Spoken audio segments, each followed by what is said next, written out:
Hollow Knight is a very special game to me, so think of my surprise when I realized that today is its 5-year anniversary. So for this very special game's very special birthday, let's do a brief review/analysis of it. Spoiler alert, I like it. Hollow Knight's story is way too moving for a game about bugs. I cannot believe that I'm crying over a pill bug. Let's assume that you're knowledgeable about the game, so I don't have to waste time explaining what's going on.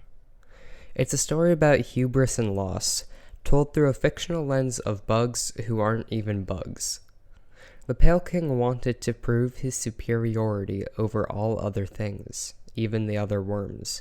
He thought he could cheat death, and failed.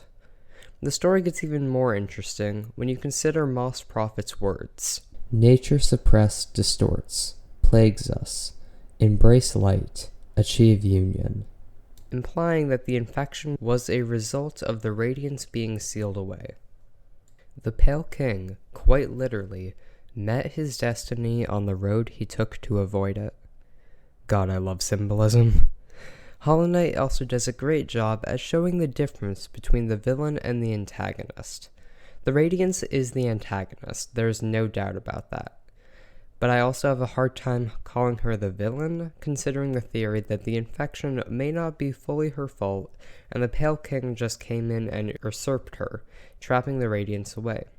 The Pale King is a lot closer to being the villain of the story, since he just took over multiple tribes and species and brought them under the same banner. But he's not fully a villain, since these actions are just described as what worms do, and it's not like he forced his rule on everyone. Shades of Grey, you know? One last character I want to touch on is Quirrell. You know him, you love him. Funny pillbug churro guy that made us all cry. Hey, that rhymes.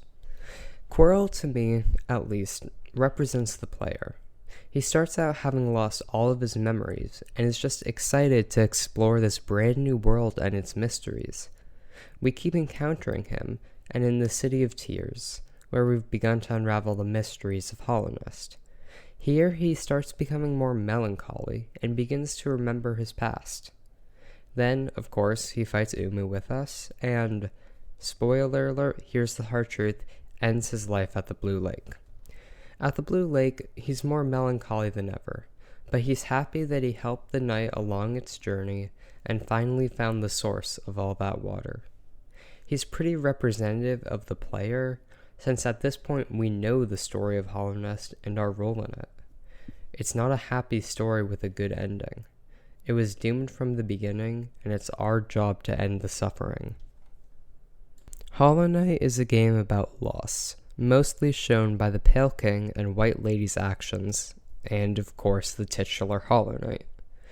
The one quote anyone takes from the game is "no cost too great," and there's a reason for that. It perfectly showcases the Pale King's beliefs and the game's themes. He sacrificed all of his children for his goal. He lost them all for his kingdom, and that was a sacrifice he was willing to make. The White Lady admits she feels shame about their actions, but still believes it was the right thing to do. They both still believe that by the time the game takes place. They were unwilling to accept their loss and the fact that they were wrong. The Pale King was too arrogant to believe that his kingdom would fall, and of course it did. He was too arrogant to accept his own failing, and died believing no cost too great. Hollow Knight was the first game to really get me interested in world building and games, and I still consider it one of the best examples out there. It employs a more soft world building method, where the background and story is hidden in item descriptions, NPC dialogue, and background details. Nothing is directly told to the player, which is why some people can get so lost. Elderbug's dialogue just seems like an old man telling stories, when in actuality it's giving us hints on where to go next and what we can expect. I already made a video on lore tablets, but they make so much sense. They work in the context of the story and the civilizations that were there, but give us crucial hints on the world around us. The Pilgrim's Way was just a thing telling us we're going to the main city and that's the way to progress the story, but it was also a main travel route for goods and passengers. Even something small like the rain in the City of Tears having an answer makes the world feel more alive. This type of world building makes me so goddamn happy and excited to learn everything about the game. Even now talking about it, I'm getting excited.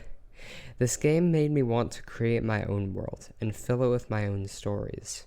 Every area in this game has an hour-long video's worth of content to explore and learn more about. Every item has a story behind it. Every character has a life behind them. God, I love this game. The world is a place where so many stories could and should take place, and I can't wait to see what Silksong has in store for us. Hollow Knight's charm, combat, and map systems are great additions to the game that really allow the sense of progression and for each player to have their own style. One person might really like spells and use Soul Eater and Shaman Stone a lot, while someone else, me, might like the nail combat and use Fragile or Unbreakable Strength and Mark of Pride a lot. And the progression you get from discovering a new area is just as great. Those massive words on the screen letting you know you just unlocked a whole new section of the world with hours of content to enjoy. This game is just a dopamine drip. Man, the music in this game goes so hard. Christopher Larkin, you legend. That's all I have to say on this point. We stand Daughter of Hollow Nest and Sisters of Battle. I really like the art style of this game. Its darkness and gloominess really sets the tone for this mostly dark and gloomy game. It has an incredible use of muted grays and blues in Dirtmouth and Crossroads, so when you get to the greenery of Greenpath or the brightness of Crystal Peak, it feels so much stronger. I hate the waterways, and that's by intention. I am lost and scared in Deep Nest, and that's the intention. All of this is from the art design. And let's talk about character design for a bit too. The knight and the vessels by default are peak design. You might not like it, but they are. They're simple and customizable and nice to look at. Every other character has great design too. Don't look up Hornet on Google.